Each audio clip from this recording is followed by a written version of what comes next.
नमस्कार दोस्तों, मैं डॉक्टर विनीता पांडे एक बार फिर आपके सामने उपस्थित हूँ। और आज हम बात कर रहे हैं आपका शिक्षा जो होती है उसके सामाजिक उद्देश्य कौन कौन से होते हैं। सोशल एम ऑफ एजुकेशन जो आपके डीएलएड सेकेंड ईयर का जो यूनिट फर्स्ट है उसमें पूछा जाता है, और सेकेंड ईयर में प्लस आपका फर्स्ट ईयर में भी पूछा जाता है, बीएड के पेपर में पूछा जाता है, एमएड के फिलॉसफी के पेपर में पूछा जाता है। तो ये सभी के लिए आवश्यक है कि शिक्षा के सामाजिक उद्देश्य वास्तव में होते क्या हैं। तो आइए हम जानते हैं कि शिक्षा के सामाजिक उद्देश्य क्या होते हैं।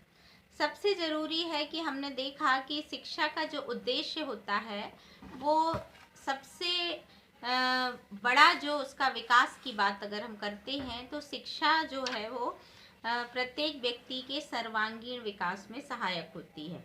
शिक्षा का कार्य व्यक्ति का सर्वांगीण विकास करना होता है और व्यक्ति का जो होता है वो समाज से अटूट संबंध होता है।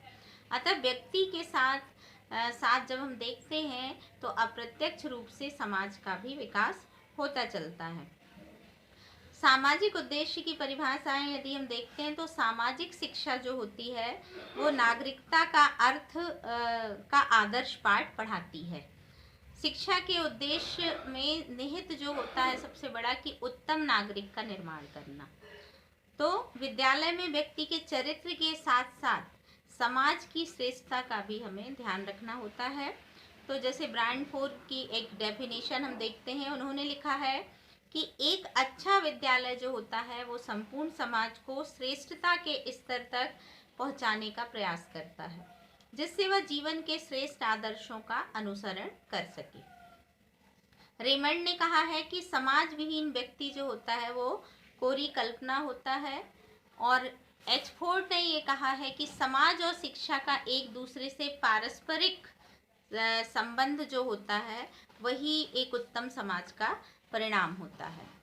रॉस ने कहा है कि सामाजिक वातावरण में अलग अलग व्यक्तित्वता का कोई मूल्य नहीं होता। व्यक्तित्व जो होता है वहाँ पर अर्थहीन शब्द हो जाता है, क्योंकि व्यक्तियों को समाज में रहना होता है और उत्तम व्यक्तित्व वही होता है जो समाज के प्रत्येक व्यक्ति को कुशल व्यक्तित्व का निर्माण करता है। अब यहाँ हम जानते हैं कि आपने देखा कि हर प्रकार की जो शिक्षा थी उसका जो उद्देश्य था वो ये था कि व्यक्ति के चरित्र का निर्माण करना, शारीरिक विकास करना, राजनैतिक विकास करना, इस तरह की चीज़ें थी। लेकिन सामाजिक शिक्षा जो होती है, शिक्षा का जो समाज का उद्देश्य होता है उसमें ये होता है कि कुछ सामाजिक उद्देश्य होते हैं। उसमें अगर हम देखें तो ये पाते हैं कि सामाजिक उद्देश्यों का जो महत्व होता है वो ये होता है कि मनुष्य एक सामाजिक प्राणी है और समाज के बिना मनुष्य की कल्पना नहीं की जा सकती है।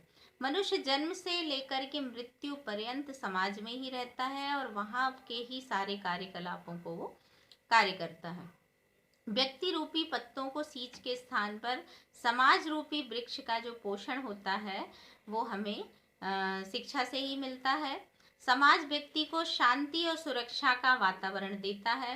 बालक प्राकृतिक वातावरण की अपेक्षा सामाजिक वातावरण में उत्तम शिक्षा को प्राप्त करता है। समाज व्यक्ति के नैतिक मूल्य और चारित्रिक मूल्यों की स्थापना करता है। अतः ये तभी संभव हो पाता है जब समाज को शिक्षा का उद्देश्य माना जाए।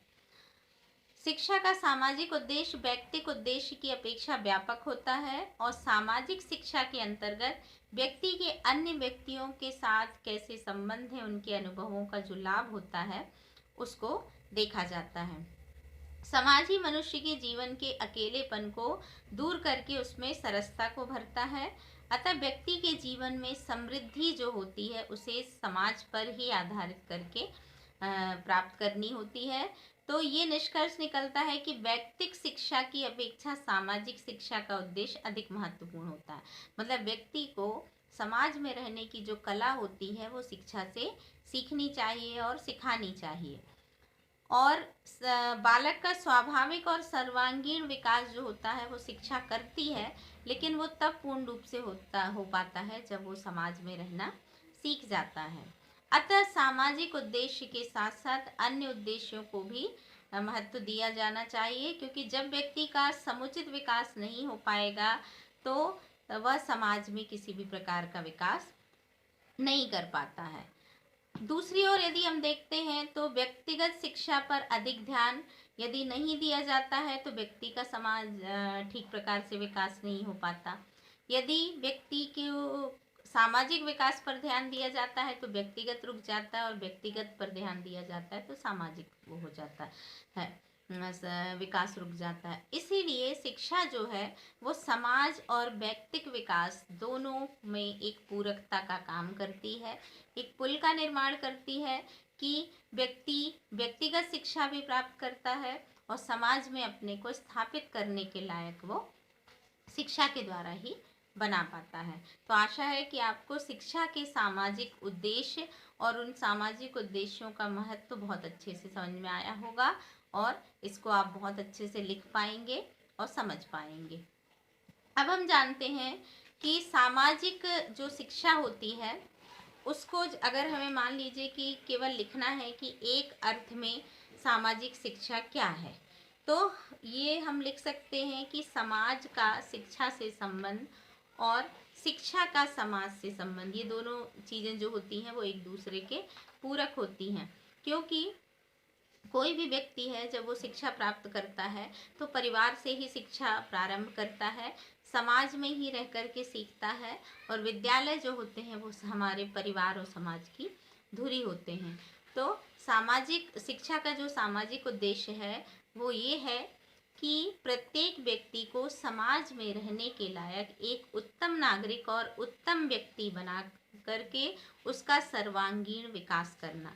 ये प्रश्न आपको शॉर्ट टाइप के जो क्वेश्चंस होते हैं उसमें पूछे जा सकते हैं, तो आप ज़रूर लिखें इनको, इनका महत्व लिखें, अर्थ लिखें, उद्देश्य लिखें, और मेरे इस वीडियो को ज़्यादा से ज़्यादा लाइक करें, शेयर करें, कमेंट बॉक्स में कमेंट करें, और यदि इससे संबंधित और भी चीज़ें आप पूछना चाहते हैं तो पूछें, क्योंकि ये आपको शिक्षा से संबंधित सभी प्रकार के कोर्सों में काम का है। तो आशा है कि आपको ये चीज़ें समझ में आई होंगी। आज के लिए बस इतना ही। धन्यवाद।